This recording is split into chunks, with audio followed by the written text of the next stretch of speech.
안녕하십니까. 공작근TV 그레이트 게임 최수영입니다. 국민 여러분, 또한 해외에 계시는 동포 여러분들께 감사를 드립니다. 계속해서 이 보수 유튜버 또 보수 언론을 어떤 식으로 파괴하라고 북한 괴뢰가 지령을 내렸는지 제2편으로 이어서 말씀을 올리도록 하겠습니다. 북에서는 보수 유튜버들을 파괴하고 조선일보 폐간 운동을 하라고 하며 국내의 종북 주사파들에게 지령을 내린 사실이 이미 객관적 사실로 입증되고 있습니다. 지난 시간에는 북의 지령을 문재인 정권과 방송통신심의위원회 또 구글코리아 더불어민주당이 어떻게 이행했는지 말씀드렸고 1편을 안 보신 분들은 1편부터 이 방송을 보시기 바랍니다. 내용이 길기 때문에 부득불 몇 편으로 나누어서 말씀드릴 수밖에 없는 상황입니다. 자, 북에서 이태원 사고를 이용하여서 윤석열 대통령 퇴진 운동을 하라고 지령을 내리는데 퇴진이 추모다, 이런 그 시위 구호가 모두 북에서부터 내려왔고, 이것을 이재명의 더불어민주당과 민노총 세력들이 충실하게 이행을 해왔습니다. 북은 해방 이후부터 남한 지역을 이간질시키기 위해서 끊임없이 지령을 내리고 폭동을 일으켜왔고, 가장 대표적인 것이 남로당 총수 박헌영이가 주도했던 1946년 9월의 총파업과 10월 대구 폭동이 있었고, 또 1948년 4월 3일에 제주 4.3 폭동과 여수 순천 반란 사건이 있습니다. 국민들께서 민주화운동으로 기억하고 계시는 4.19 또한 북의 공작에 의해서 진행됐던 것을 살펴볼 수 있겠습니다. 북은 기념우표까지 발행하면서 기념을 하고 있습니다. 그 이후에도 인혁당 및 통역당 간첩사건, 울릉도 간첩단 사건 등이 있어왔고, 1979년도에는 남해안 하조도 쪽으로 간첩선이 들어오다 적발되었고, 1980년에는 한강으로 침투하다가 우리 군에 의해서 적발, 사살된 바 있습니다.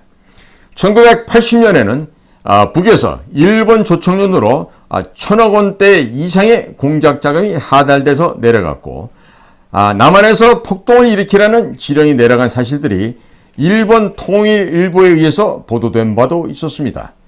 박정희 대통령 시절 일본에서 중앙정보부가 김대중을 납치하려다 실패한 사건이 있었는데, 김대중이 왜 일본으로 갔는지는 북의 천문학적인 공작 자금이 이래 조청년으로 흘러들어간 것을 감안한다면 그 이유를 국민 여러분께서는 충분히 상상하실 수 있으실 것입니다. 자, 이러한 공작들이 있은 이후에 광주에서 5.18이 일어났습니다. 이때도 전남대 학생들이 돌과 화염병을 던지는 등의 폭력 행위를 했고, 경찰차가 불타는 등 시위 진압이 어렵게 되자 박정희 대통령 서거 이후 혼란한 틈을 타서 북한군이 후방으로 침투할 것을 염려한 정부에서 군대를 투입하게 되었던 것입니다. 물론 이때 연세대학교, 고려대학교 학생이라고 하는 600여 명, 800여 명의 그 학생들은 어디로 갔는지 그 당시에서도 광주 시내에선 발견되지 않았던 이 기막힌 사실들이 있습니다. 자, 그리고 윤석열 대통령의 퇴진 집회, 이태원 사고, 이런 것들이 모두 북의 지령에 의해서 기획되었다는 점을 생각해 보시고 5.18을 다시 한번 생각해 보신다면 충분히 깊은 이해가 되시리라 믿습니다. 해방 공간에서 소련과 북의 지령을 받았던 박헌영이 남로당을 동원하여 1946년 9월의 총파업, 10월의 대구 폭동, 1948년 제주 4.3 폭동, 또 여수 순천 반란 사건을 일으켰다면, 현재는 북의 지령을 받은 이재명과 더불어민주당 그리고 민노총이 윤석열 대통령 제거를 위해서 이태원 사고를 사전에 기획하고 촛불 난동을 일으키는 등의 사실상의 내란을 일으키고 있는 것입니다. 해방정국에서 남로당의 정치적 정신을 그대로 계승하고 있는 것이 더불어민주당이고, 당시 소련과 북의 지령을 받아서 각종 공산 폭동을 일으켰던 조선 노동조합 전국 평의회의 정신을 계승하는 것이 민노총 금속노조 전교조입니다. 제가 갑자기 왜 김대중 일본 조총련의 공작자금 5.18 이야기를 하냐 하면은, 이번에는 큰 그림을 보셔야만 북의 대남 공작 세계를 이해하실 수 있기 때문에, 각각의 작은 조각의 사건에 집착하시면 큰 그림을 못 보고 성동격조에 당할 수도 있다는 말씀을 드리고자 하는 것입니다. 이번에 한국인터넷진흥원과 문재인이 국정원을 동원해서 만든 국가기밀이 담긴 USB를 김정은에게 넘긴 것과 어떻게 연결되어 있는지 말씀드리겠습니다. 문재인은 국정원을 동원해서 국내 원전, 방산업체, 암호화폐 거래소, 공공기관 등과 관련된 각종 자료 및 해킹 소스 코드를 USB에 담아서 김정은에게 넘겼습니다. 이것이 2018년 4월 27일 제1차 남북 정상회담 때의 일입니다. 자, 그러나 정권이 바뀐 윤석열 정부 하에 국가정보원 그리고 김규현 국정원장께서는 여전히 이 문제를 수사하지 않고 있는 것으로 관측되고 있습니다. 이렇기 때문에 검찰은 현재 국가정보원에 대한 압수수색을 다시 철두철미하게 조사할 필요가 있다 하겠습니다. 제가 왜 이런 말씀을 드리냐. 저희들 공작관들은 퇴직을 했어도 마음만 먹으면 어디로든지 다 갑니다. 그리고 평양 내부의 일도 우리는 살펴볼 수 있는 그런 망원경과 현미경을 동시에 장착할 수가 있습니다. 그렇기 때문에 특수훈련을 받은 우리 대북 공작관들이 오늘날까지 존재하고 있는 것이죠. 그러나 모든 대북 공작관들이 그러한 것은 아닙니다만은, 어찌됐든 저는 제가 보유하고 있는 우리 그 망원을 통해서 북한에서 깜짝 놀랐다는 사실을 전해 듣게 됩니다.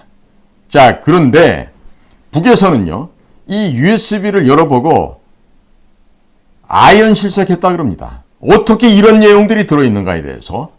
자, 그 내용들이 주로 대한민국이 보유하고 있는 원전 산업, 그 원전 산업 중에 특히나 플루토늄을 만들 수 있는 중수로 방식의 원자력 발전소를 북에다 지어주겠다는 그 설계도가 들어가 있었고, 두 번째로 북에 대해서 어떻게 금융 지원할 것인가에 대한 구체적인 방법이 들어가 있었고, 또 세 번째로는 대한민국의 방위산업체, 또 한국의 이런 주요한 기관 산업체에 대한 접근할 수 있는 소스 코드, 또는 패스워드, 이런 것들이 지금 다 거기에 탑재되어 있었다고 합니다. 물론 이런 내용들이 기묘한 내용임을 김정은도 받는 순간에 인지했을 터이고, 그 자리에서 문재인에게 이렇게 중요한 내용들을 줘도 되는가 물었을 때 문재인의 대답은 걱정하지 마시라, 근거를 남기지 않고 모두 삭제해버렸다라고 자신있게 대답했다고 합니다. 그러나 그럼에도 불구하고 북의 서기실, 조직 지도부, 또 국가보위성 등지에서는 문재인이가 전달해준 그 USB를 받아보는 순간에 모두 다 너무 놀랐다고 합니다.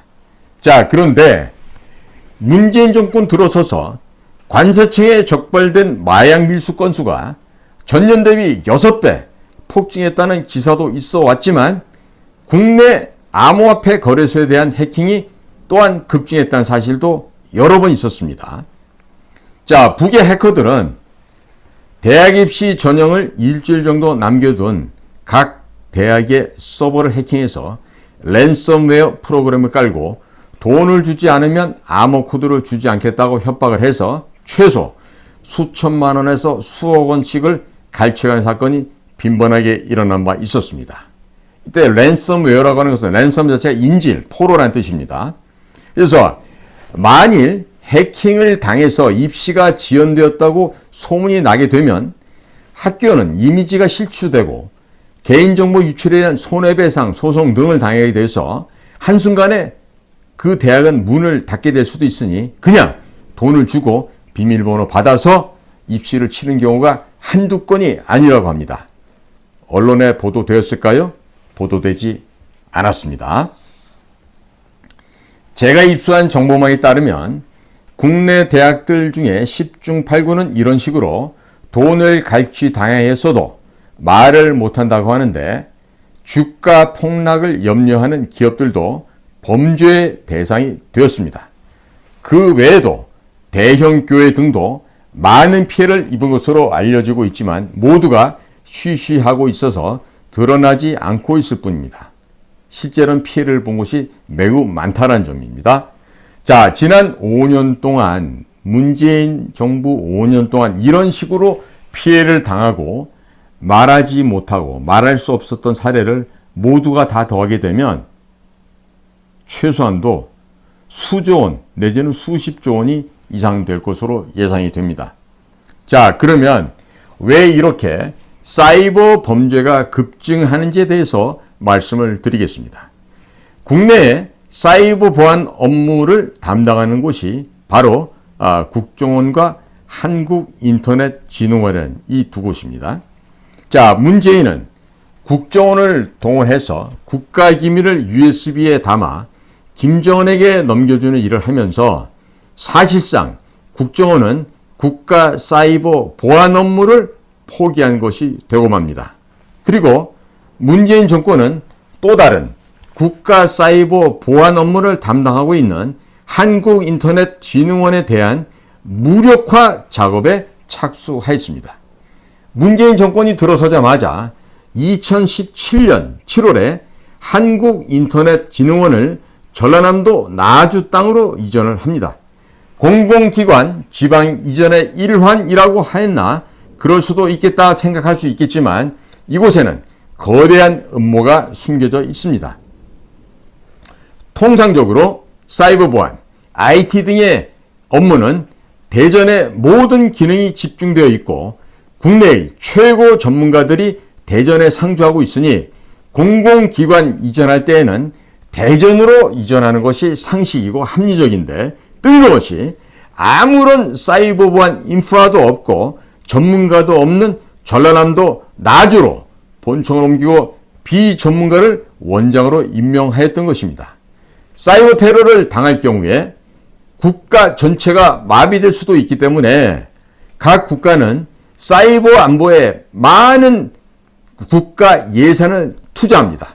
또 문재인 정권은 사이버 전문가가 전혀 없는 전라남도 나주 시골로 사이버 보안을 담당하는 한국인터넷진흥원을 이전하여서 사이버 보안을 사실상 무장 해제하였습니다. 문재인 정권에서 군부대 해체, 전방초소 해체, 군부대 전력 약화, 국정원 마비, 기무사 해체, 국군정보사 해체 등의 작업을 진행하면서 사이버 안보를 책임지는 한국인터넷진흥원 또한 전라남도 나주로 본청을 이전하면서 사실상 해체 작업에 착수하였던 것입니다. 한국인터넷진흥원 제5대 김석환 원장은 2017년 11월에 취임했는데 이 사람은 부산대학교에서 무역학 학사, 동아대학교 언론홍보대학원, 동아대학교 대학원 언론학 박사 출신으로 부산 MBC 보도국, 부산방송 보도제작팀 팀장, 동서대학교 디지털 영상 매스컴 학부 겸임 교수를 역임한 사람으로 사이버 보안과는 거리가 전혀 먼 그런 인물입니다.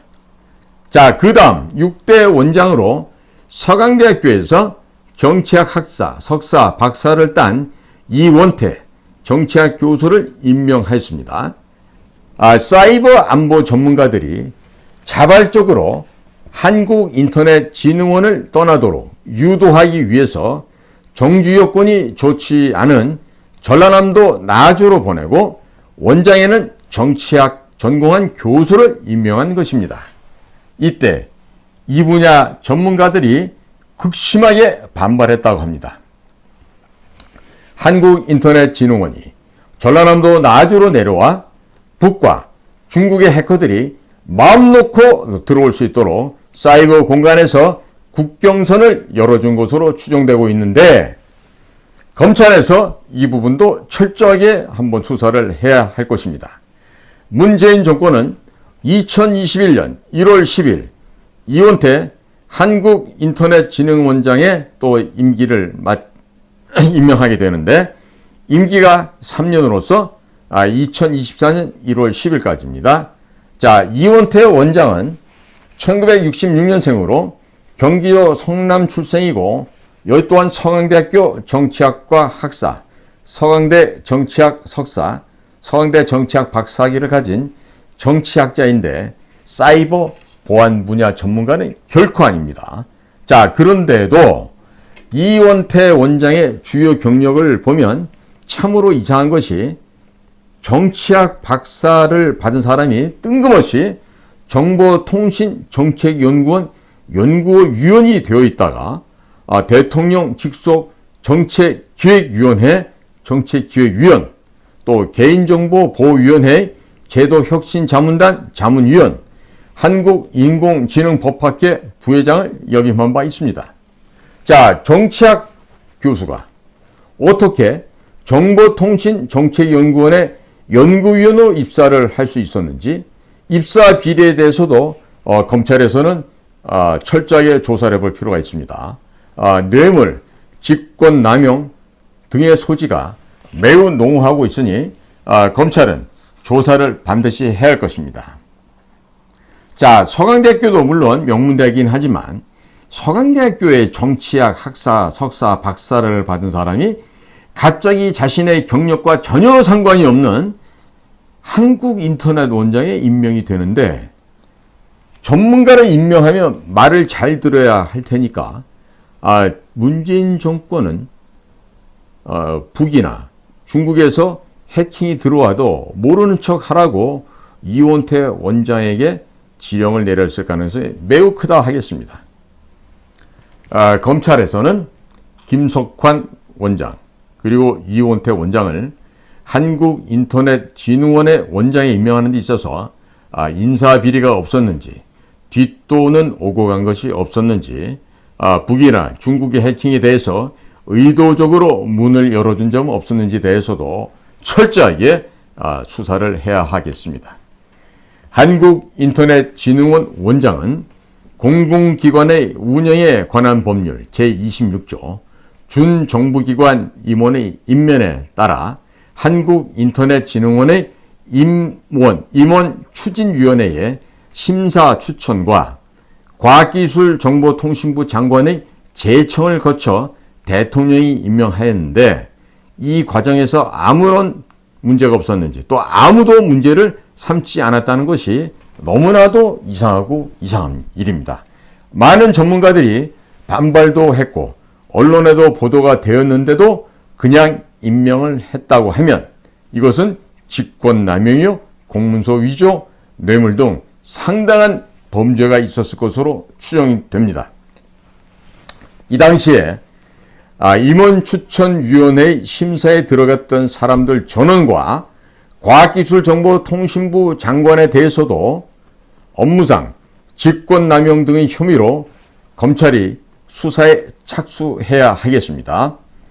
북과 중국의 해킹으로부터 문을 열어주기 위해서 과기부 장관까지 가담했다고 보고 수사를 하는 것이 정상적인, 그런 합리적인 절차라고 평가됩니다. 그리고 이원태 원장은 정치학 박사이고 한신대에서 정치학 강의를 했던 정치학 교수인데 어떻게 정보통신정책연구원의 연구위원으로 입사가 가능했는지에 대해서도 면밀한 조사가 필요하다고 하겠습니다. 자, 이것도 인사비리가 있었다고 판단하고 정보통신정책연구원에 대해서도 압수수색을 해서 탈탈 털어서 범죄 행위가 있다면 발본색원해야 될 것입니다. 자, 그렇다면 왜 이런 말도 되지 않는 일들이 벌어지게 되었을까요? 이런 점에 대해서 말씀을 전해드리고자 합니다. 김대중, 노무현 이 10년 동안에 과거 운동권 경력자들을 25군데의 정부 정책연구원 및 공공기관에 엄청나게 낙하산으로 임명을 했고 그들에게 밥그릇을 만들어주는 일을 하였습니다. 자, 그러면서 모든 국가 기밀 및 정책 연구 자료들이 북과 중국으로 넘어갔다고 평가해야 할 것입니다. 자, 이때 얼마나 웃기는 일들이 있었냐 하면 한국해양수산개발원의 소육질 초음파 검사로 석사 논문을 썼던 자가 거기에 들어오게 되고 또 전자상거래로 논문을 썼던 사람도 들어오는 등 이런 해프닝이 웃기는 일들이 한국해양수산개발원에서 벌어졌던 것이죠. 그래서 당시에는 한국해양대학교, 이 대단한 명문대학교입니다. 이 한국해양대학교 출신의 최고 엘리트들이 그 연구원에 입사시험을 치기만 하면 떨어진다는 이야기가 파다 있었습니다. 자, 이명박 정권 당시 한국해양수산개발원을 개혁하기 위해서 보냈던 원장을 내쫓기 위해서 한국해양수산개발원 노조원들이 아침마다 원장 집 앞에 가서 꽹과리를 치고 시위를 하니 원장이 암에 걸려 죽은 사례도 있었다고 합니다. 일단 비전문가들이 입사를 해서 대학원 석사 및 박사 과정을 유사학과로 진학하면서 신문 세탁, 경력 세탁을 대거하였습니다. 한국해양수산개발원에서 NLL에서 우리 군을 사실상 무장 해제시키고 NLL에 북한 어선으로 위장한 북한의 군함이 내려올 수 있도록 길을 터주는 서해 남북 공동 어로 정책이라는 것을 만들었습니다. 그리고 서해를 평화의 지대로 만들자고 하면서 한강하구를 준설하자는 정책, 이 또한 한국해양수산개발원에서 만들었고 당시 박원순 서울시장은 한강하구에 있는 수중보를 허무는 작업을 진행하다가 시민들의 반발에 무력화된 적도 있었습니다. 1980년 3월 한강하구로 간첩선이 침투하다가 모래톱에 걸려 좌초되자 육지로 상륙을 시도했습니다. 그러나 이들은 우리 군 병사들에 의해서 소탕을 당한 사건이 발생한 바 있는데 한국해양정책연구원에서 서해 공동어로 수욕 정책을 만들면서 한강하구 모래를 준설하는 계획을 수립하였고 박원순 시장이 추진하는 한강하구 수중보 철거 계획이 계획대로 실행되었다면 북한군의 반잠수정은 한강에 잠실까지 충분히 들어올 수 있었을 것입니다. 그리고 노무현 정권에서 한강하구와 북한 예성강을 오가는 관광 페리를 운행하려고 했는데 이것이 만약 실행되었으면 북괴군이 페리 타고 대규모로 들어와서 휴전선 남쪽에서 휴전선을 지키고 있는 우리 군 등 뒤에서 총을 쏘는 일도 벌어졌을 것입니다. 자, 그런데 문재인 정권 들어서서 국정원을 동원하여 국내 원전, 방산업체, 금융기관, 공공기관을 해킹할 수 있는 방법이 들어가 있는 USB를 제작을 했고 그 USB를 김정은에게 넘겨주었으며 그와 비슷한 시점에 국내 사이버 보안을 책임지고 있는 또 다른 방어 체계인 한국인터넷진흥원을 무력화시키기 위해서 전라남도 나주로 이전을 하였고 정치학자를 책임자로 임명했다는 것은 북과 중국이 마음 놓고 국내 금융기관 및 국방과학연구소, 기업, 공공기관 등을 해킹할 수 있도록 도와준 것입니다. 검찰은 전체 국책연구기관의 모든 연구원들이 입사할 때 입사 기준에 맞게 입사한 것인지 아니면 부적격자가 입사를 해서 해당 분야 학위를 따는 방식으로 경력 세탁을 한 것인지에 대해서 철저하게 조사할 필요가 있다 하겠습니다. 자, 성황대학에서 정치학 학사, 석사, 박사를 취득한 이원태 교수가 갑자기 정보통신 정책연구원의 연구위원으로 들어갈 수 있었던 것과 같은 맥락으로 보시면 되겠습니다. 문재인 정권은 국정원을 동원하여 국내 원전 설계도, 방산업체 해킹 방법, 암호화폐 거래소 해킹 방법 및 소스 코드 등을 USB 등에 담아서 북에 넘겨주었고, 북에서는 이 USB를 열어보고 너무 놀라 입을 다물지 못했다는 이야기가 전해지고 있습니다. 그리고 국내의 금융기관, 암호화폐 거래소, 대학, 연구소 등이 집중적으로 해킹을 당해왔고 그것을 막아야 되는 한국인터넷진흥원을 전라남도 나주로 이전하고 비전문가인 정치학도를 임명했습니다. 그림이 지금 훤하게 보이시죠? 문재인 정권이 의도적으로 해킹을 당해주기 위해서 전라남도 나주로 한국인터넷진흥원을 본청을 이전하고 비전문가를 원장으로 임명했던 것으로 우리는 의심해 봐야 할 것입니다. 자, 그러하니 검찰에서는 한국인터넷진흥원 및 이원태 원장도 북과 연계되어 의도적으로 해킹이 들어올 때 문을 열어준 일은 있는지 없는지 반드시 수사해 보시기 바랍니다. 그리고 전남 나주에 있는 한국인터넷진흥원에서 국내 보수 유튜버들에 대한 조회수 조작, 신고 등을 한다는 제보가 들어오는데 이 또한 북과 연계성은 없는지 철저한 조사를 해보시기 바랍니다.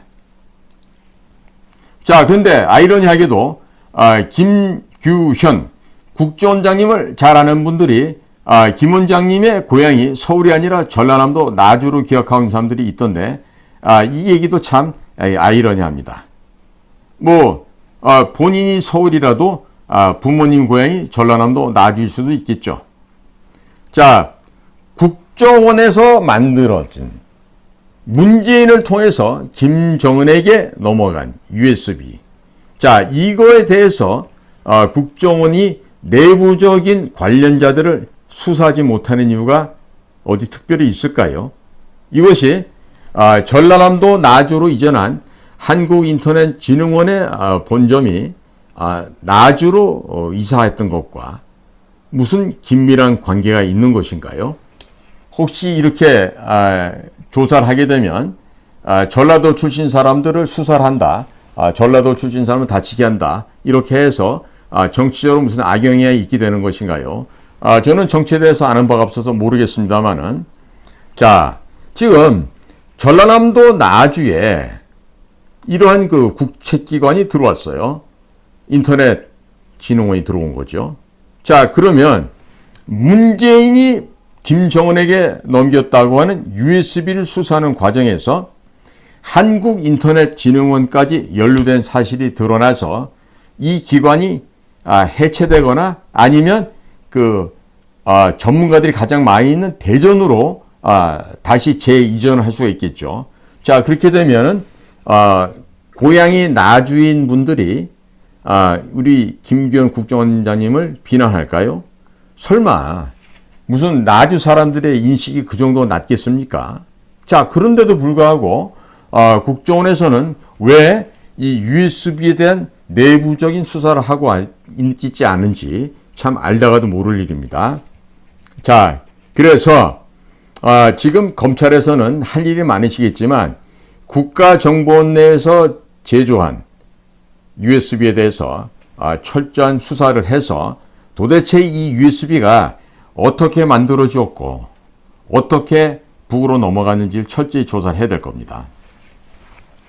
지금 문재인이 김정은에게 넘긴 USB가 국정원에서 만들어졌다는 사실은 삼척동자도 다 알고 있는 사실인데 국정원에서 이들에 대한 수사를 하지 않는 이유가 무엇일까요? 혹시 국정원 내부에 고위직에 있는 분들 중에 북이나 중국에 약점이 잡혀서 아무런 조치를 못하고 있는 것은 아닌지 매우 염려가 되는군요. 자, 문재인 정권에서, 박근혜 정권에서 국가안보기관에 책임을 지고 있었던 책임자들은 모두가 감옥에 갔습니다. 그런데 이때 주요한 국가안보실에 근무했던 사람들 가운데 감옥에 가지 않은 분이 있었죠. 아마 그곳에 있었던 분들이 문재인 정권과 무슨 빅딜을 했던 것이 아닌가 하는 생각을 할 수도 있게 됩니다.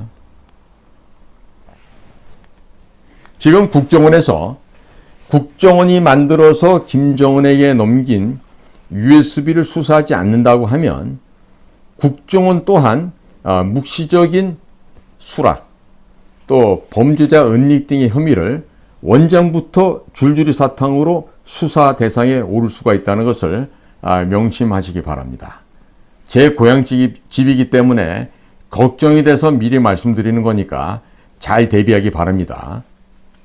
손에다가 팔찌 차고 엎드려서 항문검사 받는 일이 생겨날 수가 있습니다. 북의 간첩을 비호하고 숨겨주고 또 그 또한 간첩죄에 해당이 됩니다.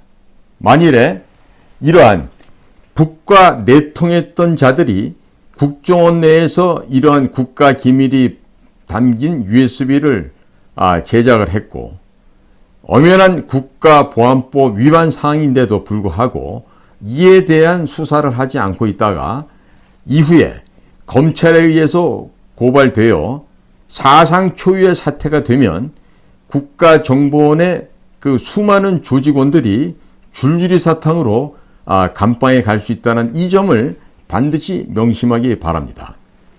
헌법 제7조 1항에는 공무원은 국민 전체에 대한 봉사자이며 국민에 대하여 책임을 진다 라고 쓰여 있습니다. 또 2항에는 공무원의 신분과 정치적 중립성은 법률이 정하는 바에 의해서 보장된다고 되어 있는데 우리 현재 국정원은 또 우리 김규현 원장님은 무엇이 두려워서 문재인이 김정은에게 넘긴 USB에 대한 수사 착수를 하지 않고 있는 것일까요? 간첩을 비호하면 그 비호하는 사람도 간첩 혐의로 조사를 받을 수 있다는 사실을 명심하기 바랍니다. 대한민국은 헌법 질서가 있는 엄연한 자유민주공화국입니다. 검찰에서 수사를 착수하면 아마도 대여를 낚을 수 있을 것 같습니다. 오늘은 이 북의 공작 지령이 어떤 식으로 지금 대한민국의 언론과 유튜브를 파괴하려고 하는지 그 의도와 배경 또 문재인 정권에서 자행되어 온 그 역사적인 사실에 대해서 말씀을 드렸습니다. 다음 편에서 또 자료를 준비해서 추가적으로 말씀드리겠습니다. 오늘은 여기까지 하고 마치도록 하겠습니다. 오늘도 저희 공작관 TV를 경청해 주신 모든 여러분들께 감사를 드립니다. 경청해 주셔서 감사드립니다. 고맙습니다.